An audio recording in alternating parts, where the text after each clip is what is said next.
Buenas noches, alumnos. ¿Me pueden ver? Buenas noches, doctor. Sí, se lo ver. Mire, hubo un problema técnico. Estaba pasando el slide y desapareció. Ya, Pepe, ya, Ya, ok. Voy a ahí empezar. voy, estoy escuchando ya. Ya, sí, sí se ve. Ya, perfecto.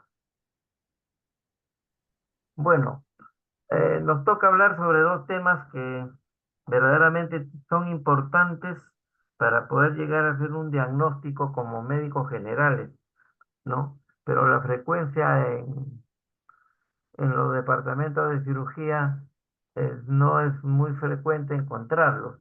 Me estoy refiriendo a dos temas o a dos patologías que es el divertículo de Meckel y el hilio biliar. Vamos a empezar con el divertículo de Meckel. Téngame paciencia, por favor, por el tiempo que han tenido, ¿no?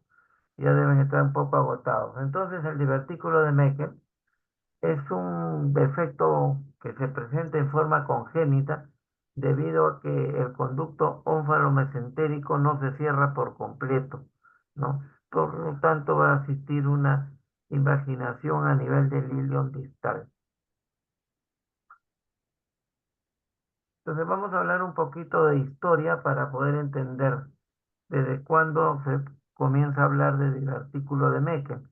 En 1592 un médico alemán, Fabricio Hildanus, fue el primero en que hizo la descripción del divertículo de Meckel.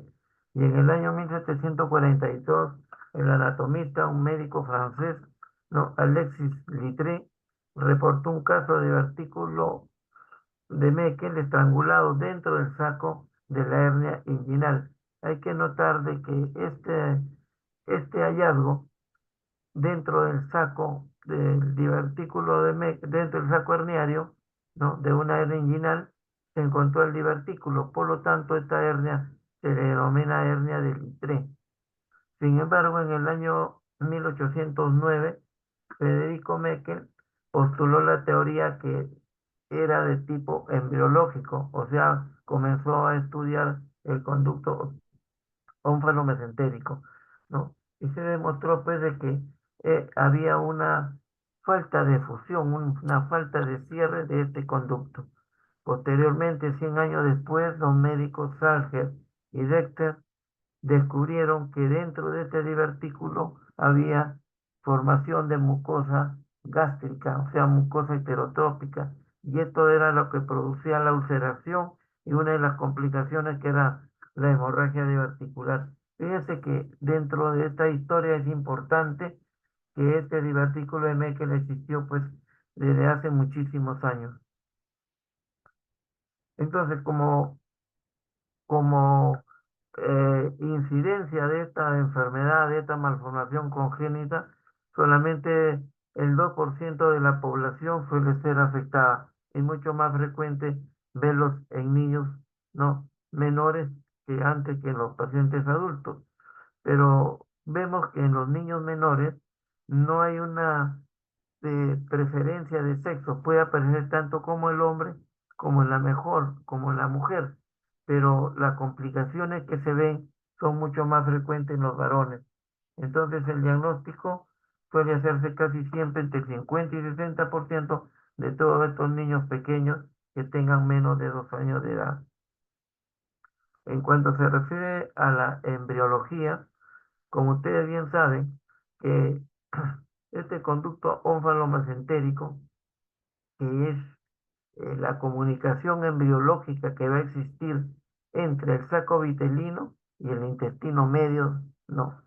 Y de esta manera el feto se nutre, pero es a nivel de la quinta o séptima semana de vida intrauterina de que este conducto tiene que cerrarse por completo. Si alguna porción de este conducto onfalomasentérico no se oblitera, entonces se va a formar, ¿no es cierto?, no solamente el divertículo de Meckel, sino que se va a formar el quiste vitelino, los ligamentos fibrosos, la fístula onfalomesentérica y por último el divertículo de Meckel. Entonces, cuando se produce el cierre de este conducto onfalomesentérico y no se reabsorbe por completo, se van a formar dos ligamentos vitelinos. Entre estos dos ligamentos vitelinos hay una dilatación, una formación quística con tejido epitelial que produce moco. Entonces, esta dilatación vendría a ser lo que nosotros lo conocemos como quiste vitelino. Esa es una. Y la segunda es la formación de los ligamentos. Un ligamento que va a ir desde el ombligo hacia el divertículo y otro del divertículo hacia las arras intestinales, hacia el ilion terminal, que son los ligamentos vitelinos. Y por último vamos a tener una formación quística que aparece como si fuera una fístula a nivel del ombligo, que es la fístula ónfalo-mesentérica. ¿Y cómo viene o cómo hacemos el diagnóstico? Porque la mamá nos refiere que a través de la cicatriz umbilical sale gases, ¿no? Y sale también materia fecal. Y por último tenemos el divertículo de Meckel, que lo vamos a tomar por separado más adelante. Vamos a hablar un poco sobre el intestino delgado, porque para poder hablar sobre el divertículo de Meckel. Como sabemos, el intestino delgado tiene pues tres segmentos: el duodeno, el yeyunio y el ilio. Empieza a nivel de la válvula del píloro y termina en la válvula ileocecal, ¿no? Actualmente tiene una longitud entre 3, 4 metros, algunos libros dicen entre 4 a 5, que es la clasificación moderna del tamaño del intestino. Entonces vamos a hablar un poco de la anatomía del intestino delgado. El intestino delgado va a estar formado por la mucosa, que tiene un epitelio cilíndrico simple, que es este, ¿no? Una submucosa, que está conformado por tejido muscular liso, donde se encuentra una gran cantidad de tejido linfoide y también se encuentran vasos sanguíneos y nervios. Y en la parte más externa tenemos el tejido muscular, las fibras longitudinales internas y las longitudinales externas. Y por último, más hacia afuera, tenemos la capa que cubre, ¿no?, al intestino, que es la capa serosa, que viene a ser de epitelio simple, camoso simple. Y hacia la luz vamos a encontrar una gran cantidad de repliegues, ¿no?, que se proyectan hacia la luz del intestino. La irrigación sanguínea viene pues de la arteria mesentérica superior, la vena y los ganglios mesentéricos. Entonces vamos a tomar solamente el yeyuno y el ilio, dejando pues al duodeno, ¿no es cierto?, para la otra patología. Entonces, en el yeyuno mide aproximadamente 2 metros a 2 metros y medio, comienza en el ángulo duodeno-yeyunal, ¿no? Y lo más llamativo de esto es que este yeyuno tiene unos repliegues como si fueran un acordeón. Estas son las famosas válvulas conmiventes, o también llamadas válvula de Kerlin, ¿no?, que son un repliegue de la mucosa para aumentar la superficie de absorción del intestino. Entonces, en esta parte del yeyuno, los vasos sanguíneos, la característica, y para poderlo reconocer dentro de la cirugía, son vasos no largos y son rectos, y presenta pues bastante nódulos linfáticos en la submucosa. Y lo más importante es que en esta submucosa vamos a encontrar el plexo mientérico, el plexo de Meissner, ¿no? Y entre las fibras musculares longitudinales y circulares está el plexo motor, que es el plexo de Arwach, ¿no? Todo este plexo motor va a regular la tonicidad y el peristaltismo, ¿no? El mesenterio es un poco menos adiposo. Fíjense las características que tiene este yeyuno. Vamos a ver el ilion, ¿no? Aproximadamente mide 3 metros de longitud y sus paredes son mucho más delgadas y ya no se ve tantas válvulas conniventes, pero sí tiene una característica para reconocerlo, que los vasos son curvos y son pequeños, y se va a extender hacia la válvula ileocecal, donde termina el ilion terminal. Entonces, ¿cuál es la anatomía del divertículo de Meckel? Como es una persistencia del conducto onfalomesentérico, tiene la imagen de un saco, ¿no? Especie de una imagen circular. Se localiza en el borde antimesentérico, ¿no?, del ilio terminal y siempre está a 60 centímetros de la válvula iliocecal. Y va a tener una irrigación propia, que es el remanente de la arteria vitelina derecha, que es rama también de la arteria mesentérica superior. ¿Y cuál es la histología del divertículo de Meckel? Se dice que el divertículo de Meckel es un divertículo verdadero, porque está formado por las 4 capas que tiene el intestino. O sea, tiene una mucosa, submucosa, muscular y serosa. La mucosa, que es esta imagen, está recubierta por un epitelio, ¿no?, cilíndrico simple.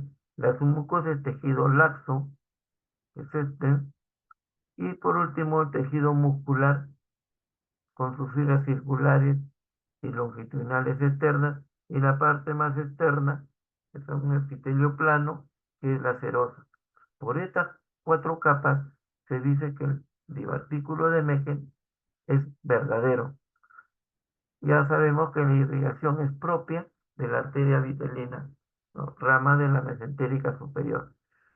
Y la mucosa que recubre este divertículo es heterotópica. ¿Qué quiere decir heterotópica? Que tiene varios tipos de tejido, ¿no?, en su interior, pero el 80% de los casos de este divertículo, la mucosa es de tipo gástrica.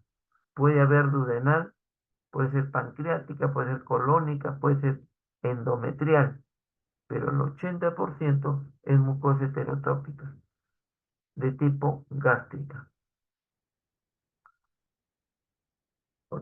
50-80% corresponden a tejido gástrico, ¿no?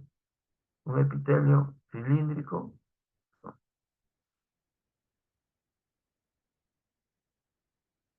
La clínica, ¿cómo se va a presentar el divertículo de Meckel?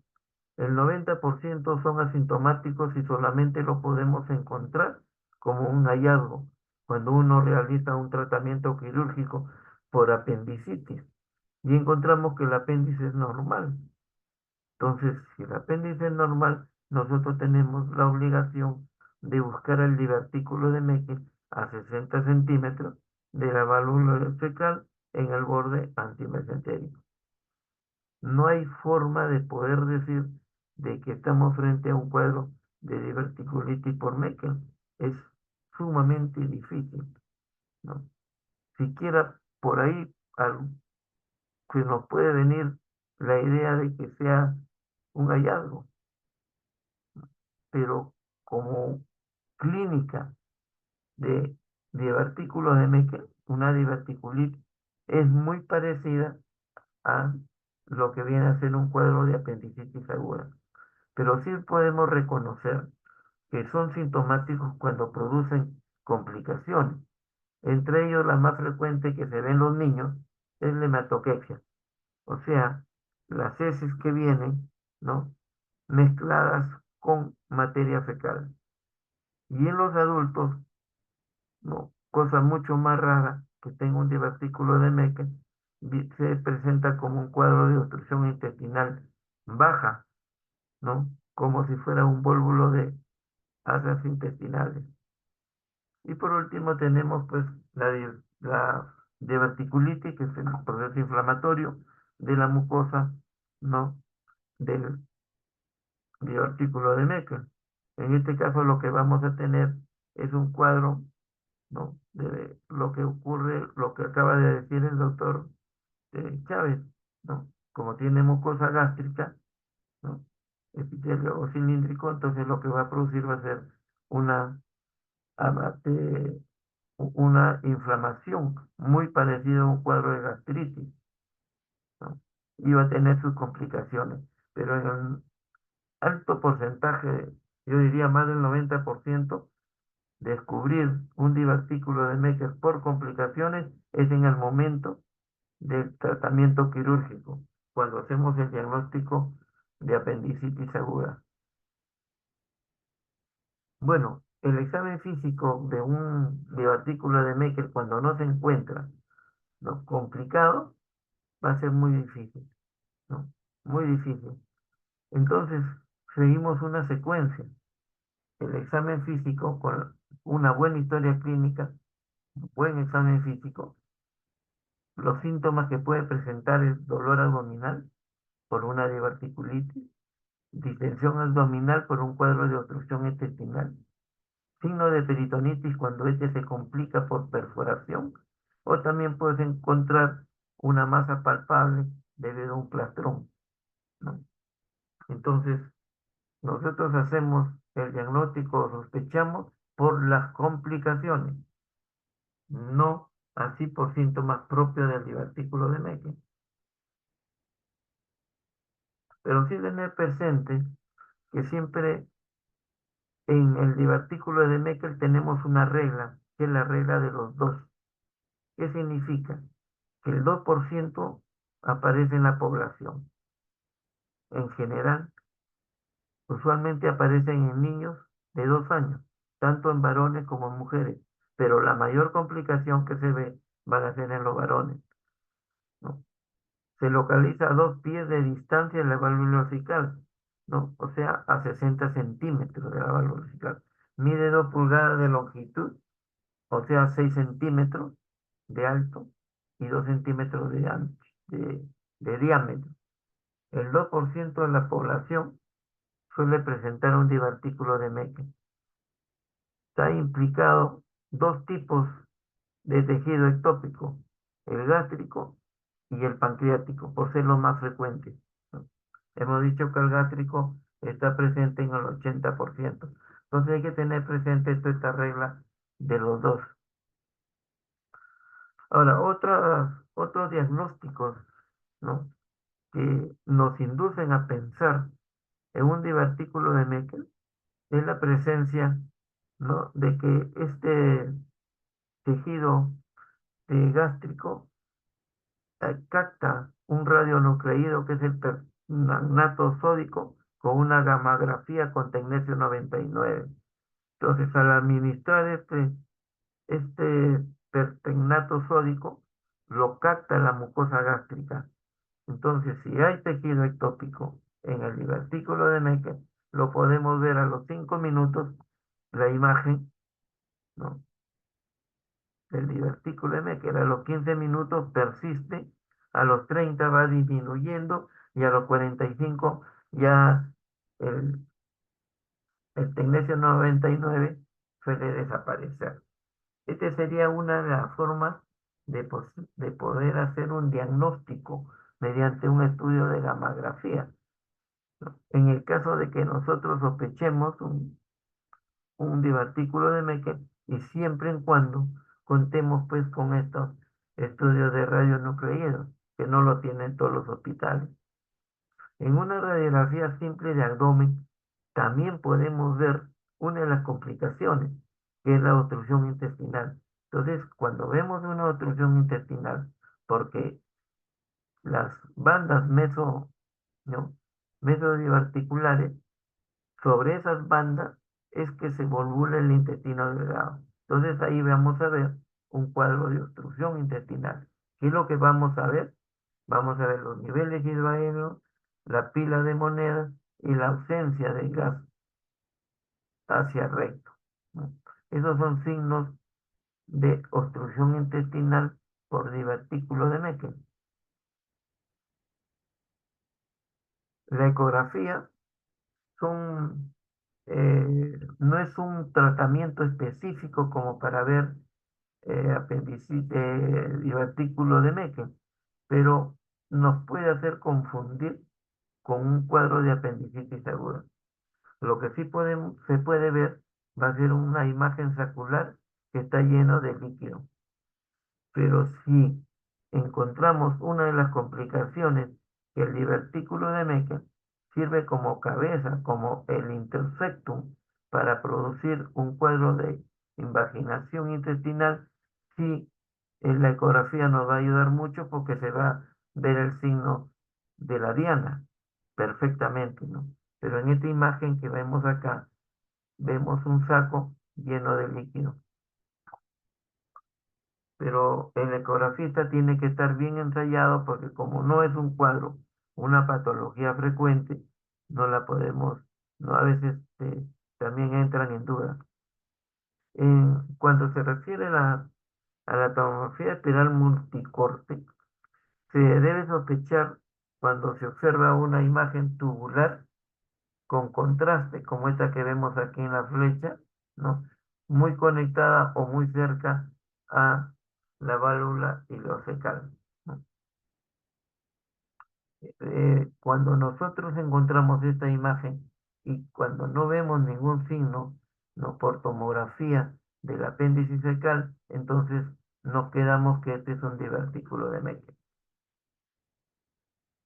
Otra de las técnicas que se utiliza es la cápsula endoscópica, que es una pequeña cápsula que se administra por la boca, ingresa al intestino y va captando todas las imágenes que se van a desarrollar dentro de una computadora, ¿no? Y se va a poder detectar todas las lesiones que hay en el intestino delgado, incluido las hemorragias diverticulares, que es muy útil para este tipo de cápsula endoscópica.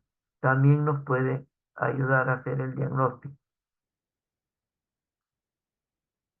Otro de los estudios que se puede pedir es la arteriografía mesentérica específica. ¿Qué es lo que vamos a buscar en esta arteriografía mesentérica? Vamos a buscar la persistencia en la arteria vitelina derecha, que es esta imagen que podemos ver acá con los blanquitos, ¿no? Pero sí podemos ver cuando hay un sangrado.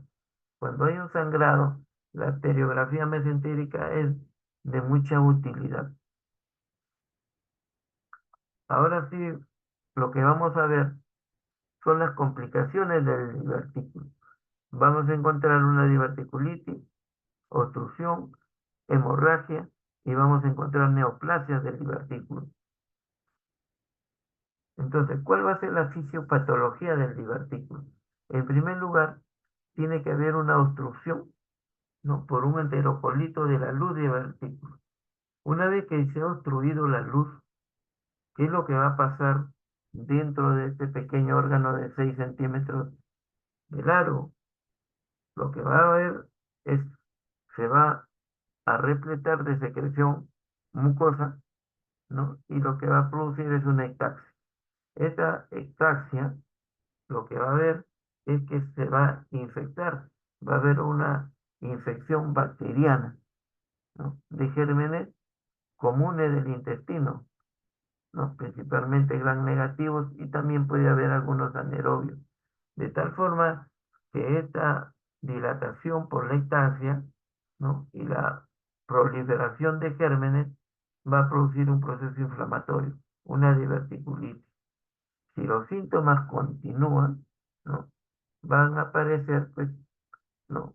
Un proceso de isquemia de la pared, necrosis y por último va a haber perforación con un cuadro típico de peritonitis, ¿no? Y aquí en este caso sí lo que vamos a encontrar va a ser los síntomas, ¿no? De la triada de Murphy, que es muy parecido a la apendicitis aguda. O sea, va a haber náuseas, ¿no? Dolor abdominal, vómitos y fiebre. Y nos hace confundir con cuadro de peritonitis, ¿no? Con reacción peritoneal, con Bloomberg positivo, Mabourne positivo, SOA positivo, ¿no? Y todos los síntomas que tenemos de cuadro apendicular. Toda esta fisiopatología pues es más frecuente poderla encontrar en el paciente adulto. En cambio en el niño esta es la misma fisiopatología pero más pequeño. Y como es un niño de menos de 2 años, también nos vamos que es un cuadro apendicular. La hemorragia es la otra complicación. La hemorragia corresponde al síndrome ulceroso, ¿no? Entonces, ¿qué es lo que vamos a encontrar acá? Hay una hemorragia diverticular, ¿no? Baja, que es indolora, y se va a manifestar, como le dije al comienzo, en los niños como hematoquexia. Y al adulto ya vamos a encontrar un dolor abdominal muy parecido al apéndice. ¿Y por qué se produce esta hemorragia, esta hemorragia diverticular? Vamos a encontrar el sangrado se debe a que hay lesión de la mucosa gástrica. Por lo tanto, esta mucosa heterotrópica, ¿no? Que hay una acumulación o una secreción abundante de ácido clorhídrico, hace pues que se produzca lesión, ¿no? Una ulceración, como muy parecido a la úlcera péptica que decía el doctor Guillermo, ¿no? Y lesiones de vasos sanguíneos y comienza a sangrar, ¿no? Y por lo tanto también el paciente, como es crónico, puede aparecer un cuadro de anemia de tipo ferropénica, ¿no? Acá sí es útil, muy útil hacer una arteriografía de la arteria mesentérica superior. La perforación intestinal, como resultado de la ulceración de la mucosa y el sangrado, ya que la mucosa gástrica está presente en el 80% de los pacientes, y sabemos pues que dentro de esta mucosa el ácido clorhídrico es producido por las células parietales. Entonces, ¿cómo se va a manifestar? Con dolor abdominal en el abdomen inferior o bien en la fosa ilíaca derecha. Va a haber náuseas, vómitos, alza térmica, ¿no? Y todo el cuadro de reacción peritoneal. Como es un cuadro de perforación de un órgano hueco, no solamente va a salir líquido, el contenido intestinal, sino también va a salir aire. Entonces, la salida del aire hacia la cavidad libre del peritoneo nos va a causar un neumoperitoneo muy parecido a la úlcera gástrica y casi idéntico. Entonces, este neumoperitoneo, ¿no? ¿Qué es lo que se da? ¿Cómo lo podemos observar? Mediante una radiografía tóraco-abdominal con el paciente en bipedestación. El doctor Guillermo decía que hay que hacer esperar al paciente de 3 a 5 minutos en forma de pie para que el aire por densidad se vaya hacia la parte superior y nos va a dar una imagen, ¿no es cierto?, de alas de gaviota, ¿no? Aire por debajo del diafragma. En ambos lados, en ambos lados vemos aire por debajo del diafragma. Entonces, ese neumoperitoneo, radiológicamente, lo vamos a detectar o lo vamos a llamar en alas de gaviota. Y se dice que cuando es de un solo lado, es de Popper, ¿no? De un solo lado. Y acá hay un signo importante que le vuelvo a repetir lo que dijo el doctor.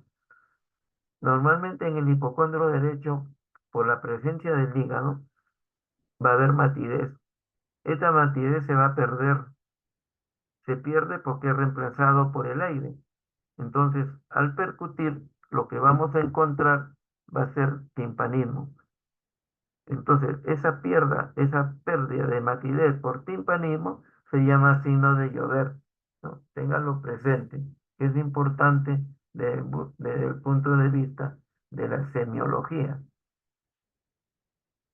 Cuanto se refiere a la obstrucción intestinal por válvulo de agas intestinales, por, ¿no?, la válvula, por las bandas mesodiverticulares.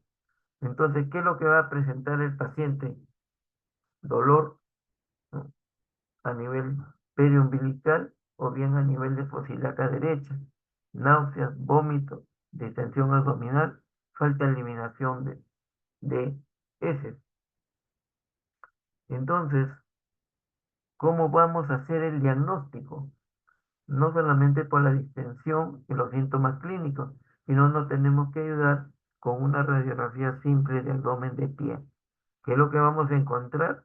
Lo que le dije al inicio, niveles hidroaéreos, pila de monedas. La pila de monedas es el edema que produce la válvula connivente o la válvula de Carling, que lo vimos a nivel de Yayuno y Ilion. Yayuno tenía muchas válvulas conniventes, en cambio el Ilion terminal tiene pocas válvulas conniventes, ¿no? Y si encontramos, ¿no?, que dentro del saco de una hernia inguinal, el divertículo de Meckel se llama hernia de Littré, hernia de Littré, que es un cuadro de obstrucción intestinal. Y en cuanto se refiere a los tumores, es rarísimo que encontremos tumores. Como está recubierta por mucosa gástrica y tiene glándulas gástricas, por lo tanto, el tumor maligno del divertículo Meckel vendría a ser el adenocarcinoma, pero rarísimo que aparezca un adenocarcinoma en un divertículo de Meckel. Más bien lo que aparecen son tumores eh, de tipo carcinoide por el tejido pancreático, ¿no? Puede haber también un tumor maligno, que es la acumulación de moco dentro del divertículo de Meckel, por un cuadro de tipo obstructivo que se llama mucosemia. Puede haber también entrada de parásitos, especialmente los ácidos, el ascaris lumbricoides. Y otra patología es que cuando hay tejido endometrial dentro del divertículo de Meckel, en cada ciclo menstrual también sangra el divertículo de Meckel y produce dolor abdominal. Hay que tenerlo presente siempre, ¿no? Dolor abdominal con la regla menstrual, con el ciclo menstrual, podemos pensar también por qué duele a nivel de fosil de acá derecha. Puede ser un meque con contenido ectópico de endometrio. ¿Y cuál es el diagnóstico diferencial que vamos a tener con este cuadro de de divertículos? Podemos ver el cuadro clínico de tipo hemorrágico. Los cuadros de infecciones graves como el Clostridium difficile, el Escherichia coli, las angiodisplasias, las neoplasias de colon que producen sangrado, también pueden hacernos confundir. Los cuadros clínicos obstructivos, sobre todo la intosucesión, ¿no?, que es la causa número uno del divertículo de Meckel, las bridas, las adherencias, ¿no?, los tumores. Y por último, el cuadro de diverticulitis, el proceso inflamatorio de la mucosa, la apendicitis aguda, la adenitis mesentérica, la patología ginecológica, sobre todo la, la salpingitis, ¿no? Todo lo que sea del lado derecho. ¿Y cuál va a ser el tratamiento quirúrgico de este divertículo de Meckel? Esta persistencia, este conducto onfalomesentérico. Hay dos formas de poderlo abordar una vez que hemos hecho el diagnóstico, por hallazgo, la gran mayoría. Podemos hacerlo por vía abierta o bien la podemos hacer por vía laparoscópica. Hoy, la cirugía laparoscópica es el tratamiento de elección para todos los órganos. No hay ninguno que se escape. Se hace la misma regla que la abierta, pero por cirugía laparoscópica. Entonces, tenemos dos formas. Si es por vía abierta, tenemos la forma de cuña o la forma de hacer una enterectomía con una anastomosis término-terminal. ¿No? Igual que igual que la cirugía laparoscópica.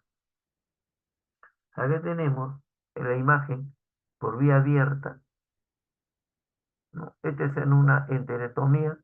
Sacamos un segmento de tejido de divertículo de Meckel.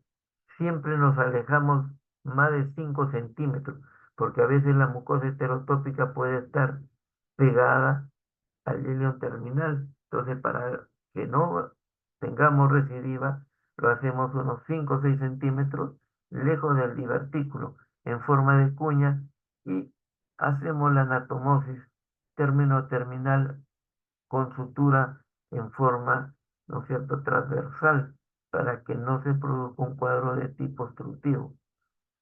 Si lo hacemos en forma lineal, horizontal, vamos a disminuir la luz. En cambio, si lo hacemos en forma vertical, en forma transversa, como está esta imagen, no vamos a producir una obstrucción de la luz, no vamos a producir un bloqueo. Entonces, este es la resección en cuña con anastomosis término-terminal. Acá tenemos la imagen de la tomografía axial computarizada con contraste y podemos ver el divertículo. Y esta es la imagen, la enterotomía con el divertículo de Meckel, totalmente, ¿no?, inflamado, que es una diverticulitis de Meckel. Hasta acá he querido presentarles un poco rápido por la hora también del divertículo de Meckel. Dejémoslo en las preguntas para al final. Vamos a tomar la otra patología, que es el hilo biliar, que es también corto. Téngame paciencia, ¿no? Lo voy a hacer rápido para, ya es un poco tarde. El hilo biliar. ¿Qué es el hilo biliar? Viene a ser una obstrucción mecánica, ¿no?, secundario al paso de un cálculo o un lito desde la vesícula biliar que viaja, ¿no?, desde el duodeno y se va a atascar o se va a quedar atrapado a nivel de la válvula ileocecal y nos va a presentar un cuadro de obstrucción intestinal. Entonces, como no es una patología muy frecuente, aparece pues con una frecuencia de 1 a 4% y es mucho más frecuente en las mujeres, ¿no?, entre 65 y 75 años de edad, con unas características que tienen que tener colelitiasis y presentan colecistitis aguda o como dirían los colecistitis crónica o colecistitis recidivada, o sea, con constantes cuadros, ¿no?, de procesos inflamatorios de la vesícula. En una de esas debuta con un cuadro de hilo biliar. Entonces, siempre tiene que tener como antecedente para que se produzca un hilo biliar una enfermedad de la vesícula. En este caso, cálculos biliares o una colelitiasis. ¿Cuál es la fisiopatología? Una vez que se ha hecho el diagnóstico de cálculo único o múltiples dentro de la vesícula, estos procesos inflamatorios continuos que tiene el paciente va a ser de que en el cálculo, ¿no?, se pegue, se pegue a la pared de la vesícula y ésta se produzca una adherencia hacia el duodeno. Entonces, se va a pegar la vesícula hacia el duodeno en forma de una adherencia fija. ¿Y qué es lo que va a pasar? Que el flujo sanguíneo de esta pared va a ir disminuyendo. Y si disminuye, ¿qué es lo que va a pasar? Se va a producir una isquemia. Una isquemia, primero va a haber una alteración del tejido linfático, el tejido venoso, y por último va a haber alteración del flujo sanguíneo arterial. Al haber esta isquemia que persiste, va a pasar a la otra etapa que es la necrosis. Tejido que ha muerto, ¿no?, de ese sector que está pegado por esa adherencia, y la presión que va a hacer el cálculo dentro de la vesícula hace que se perfore. Entonces, esta perforación de la vesícula hacia el duodeno se forma una fístula colecistocitoduodenal. Y es a través de esta fístula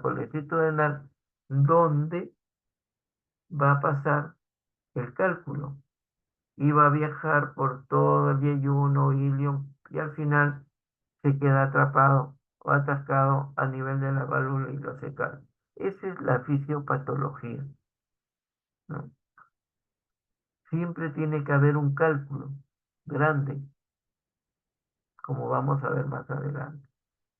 Acá tenemos otra imagen de internet muy bonita, el cálculo biliar, ¿no? La adherencia que hace la vesícula con el duodeno, la formación de la fístula y el paso del cálculo hacia la luz del duodeno y el viaje hasta llegar a la válvula ileocecal.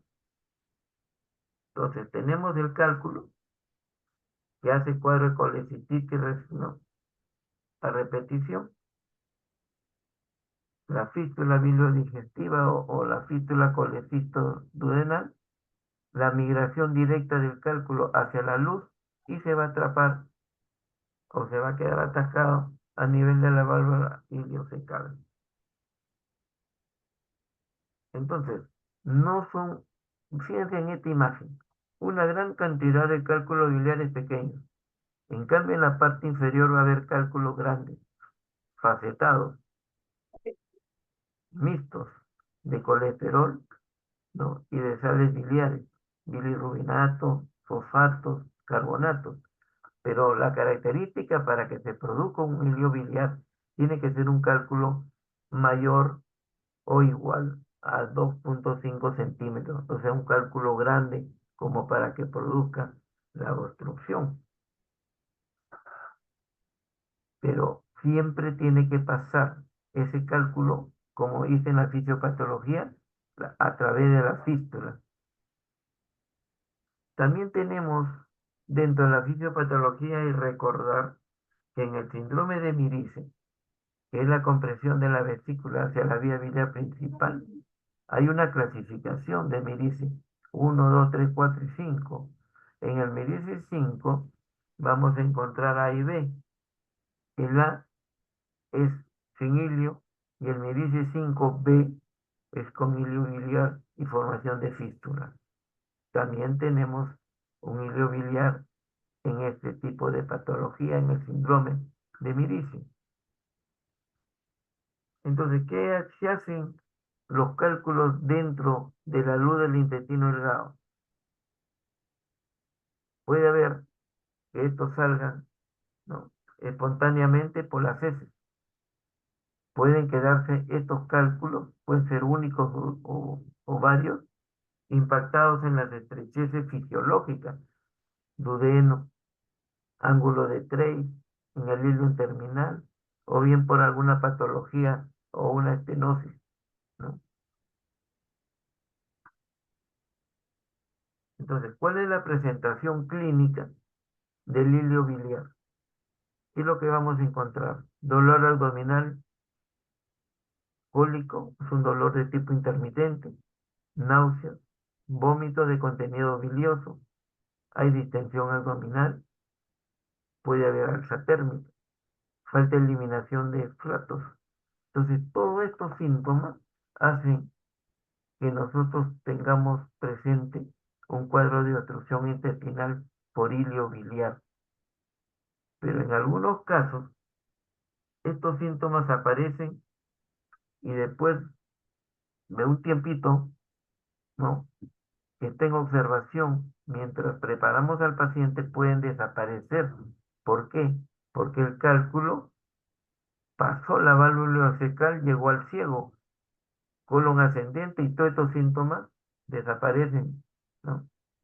Inclusive nunca se llegó a saber qué es lo que pasó, pero para eso tenemos nosotros estudios que vamos a verlo más adelante, ¿no?, que es la triada de Ribler. Vamos a ver.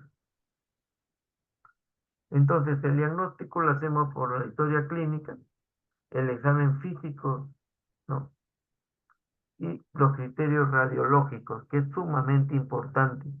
¿Qué es lo que vamos a encontrar en una radiología, en un examen radiológico? No, vamos a encontrar dos triadas.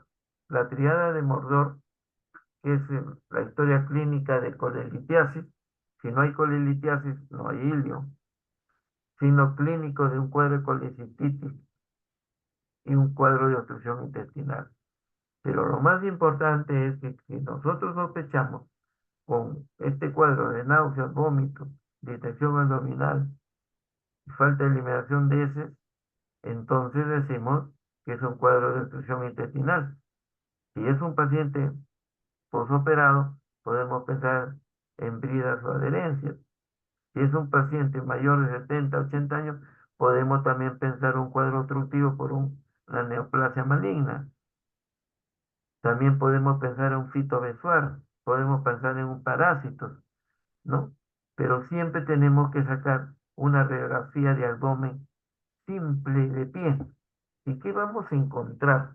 Vamos a encontrar la triada de Rigler, ¿no? Rigler es un médico famoso, ¿no? Que en el año 41 hizo estos signos radiológicos que son pactonomónicos. Entonces, ¿qué es lo que encontramos en la triada de Rigler? En primer lugar, el cálculo a nivel de hilo terminal, abdomen inferior. Como los cálculos son mixtos, colesterol y sales, fosfatos, ¿no? Bilirrubinatos, entonces son opacos a los rayos X y por lo tanto se pueden ver. Después vamos a ver esta imagen de la fístula, colecito duodenal, y vamos a ver aire en las vías biliares. Segundo signo. Y el tercero, propio del cuadro obstructivo, niveles hidroaéreos y pila de monedas. Ahí está. Entonces, es la triada de Rigler. Con estos tres signos, más la clínica y el antecedente de colelitiasis, estamos pues sin lugar a dudas a un cuadro de iliobiliar. Entonces, para recordarnos, cálculo, aerobilia y niveles hidroaéreos, triada de Rigler.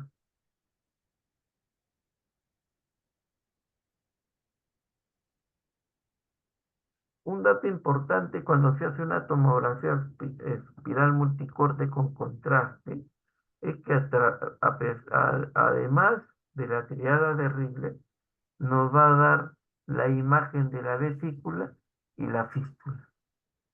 Importante para poder realizar el tratamiento quirúrgico. Entonces, podemos ver en forma directa, como se ve acá, ¿no?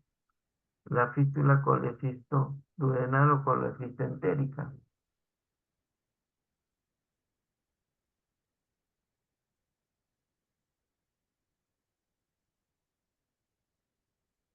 ¿no? La misma imagen con la fístula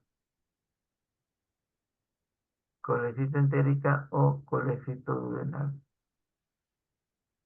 Ahora, el diagnóstico del hilo biliar eh, con la triada de Rigler, pero también nos podemos ayudar para que aumente la sensibilidad con el ultrasonido, ¿no?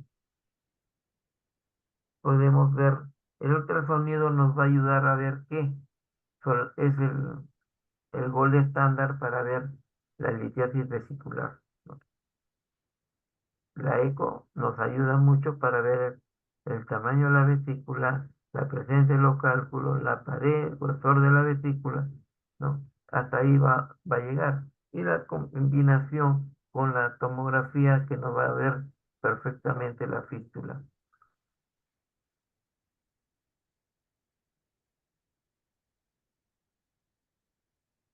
Acá también vemos la fístula colecitoduodenal,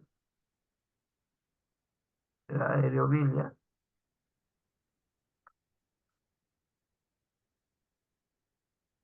Entonces, frente a este cuadro de obstrucción, la historia clínica, el examen físico, la radiografía de abdomen simple de pie con la triada de Rigler son suficientes para poder hacer el diagnóstico de obstrucción intestinal por hilio biliar.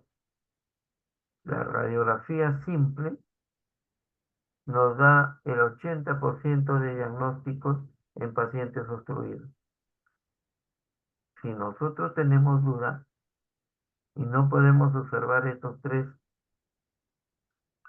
factores que son la aerobilia, la distensión abdominal y el cálculo biliar, entonces recién podemos pedir una tomografía cerebral multicorte. Pero con la radiografía y el antecedente de litiasis vesicular o de colilitiasis, ya estamos listos para iniciar el tratamiento quirúrgico y preparar al paciente para sala de operaciones. Pero hay que hacer un diagnóstico diferencial también. El primero que debemos hacerlo es con un cuadro de apendicitis aguda. Siempre la apendicitis aguda está presente, pancreatitis aguda, un acceso hepático, pero lo que también tenemos que tener presente es la invaginación o la introsucción intestinal. En este caso sería una introsucción ilio-ileal, el ilio con el ilio. ¿Y cuál va a ser el tratamiento quirúrgico? No hay tratamiento médico, tratamiento quirúrgico. Es la enterolitotomía, es la extracción del cálculo. Entonces, en el tratamiento, mientras nosotros esperamos que nuestro paciente lo pongamos en condiciones y preparémoslo para sala de operaciones, lo tenemos que administrar líquidos, agua y electrolitos, en este caso nada por vía oral, una sonda nasogástrica por gravedad para descomprimirlo, una buena hidratación, la reposición hidroelectrolítica, protectores gástricos como tipo omeprazoles y analgésicos. Una vez que hemos preparado al paciente con todo su preoperatorio, ¿no? Iniciamos el tratamiento. ¿Lo hacemos por vía abierta o lo hacemos por vía laparoscópica? 90% en todo el mundo se hace por cirugía laparoscópica. Es mucho más rápido, ¿no?, que hacerlo por vía abierta, por cuestiones también estéticas. Solamente son 3 puertos de entrada y no es una incisión grande. Ahora, el tratamiento que se discute en todos los cirujanos es si hacemos el tratamiento solamente de la obstrucción intestinal, o sea, la enterolitotomía, sacamos el cálculo biliar y se resuelve todo el problema, o si hacemos también la colecistectomía y reparamos la fístula. O sea, en un solo tiempo hacemos todo. Hay escuelas que dicen que solamente se debe reparar, sacar el cálculo y se resuelve el problema. Y dejar para un segundo plano la colecistectomía y el cierre de la fístula. Eso va a depender de las escuelas de cada cirujano. Entonces, el principal tratamiento y el objetivo principal es aliviar la obstrucción intestinal, sacar el cálculo. La colecistectomía y el cierre de la fístula sería para evitar recurrencias, porque puede haber cálculos que pueden seguir pasando, pero el procedimiento, el gol estándar, la regla de oro, es la laparotomía exploratoria y la retirada de la piedra del hito. Acá tenemos exteriorizado en una laparotomía abierta, ¿no es cierto?, el ilion terminal, y vemos esta imagen redonda que viene a ser, ¿no es cierto?, el cálculo biliar. Acá tenemos el cálculo biliar que se encuentra impactada en la válvula ileocecal. Se hace la incisión transversa, se retira el hito y se sutura en forma transversal.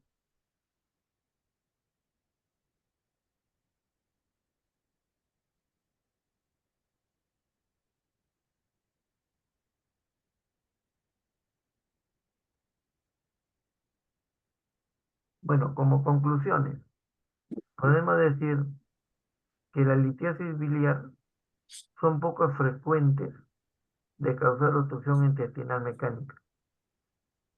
No es frecuente operar hilios biliares. Los alumnos que están rotando por el Hospital Santa Rosa han tenido la oportunidad de ver una obstrucción por hilio biliar, ¿no? No es frecuente. Se debe tener en cuenta el posible diagnóstico en los casos de obstrucción intestinal cuando hay historia previa de colecistitis o colelitiasis. Bueno, eso es lo que le he traído. Espero que tengan preguntas y pedir las disculpas por el tiempo que nos hemos demorado, porque hemos juntado 4 temas, no esta noche. Espero que me hayan entendido y si tienen preguntas, con mucho gusto para poder responder. Acá en el chat no hay ninguna pregunta, Pepe. Gracias, Guillermo. Bueno, si no hay preguntas, entendieron todo, no entendieron nada, o es que el tiempo y la noche se nos cae. Bueno, amigos, estimados alumnos, nos veremos el día miércoles y que tengan buenas noches. Gracias, Guillermo, por la atención. Muchas gracias, chicos.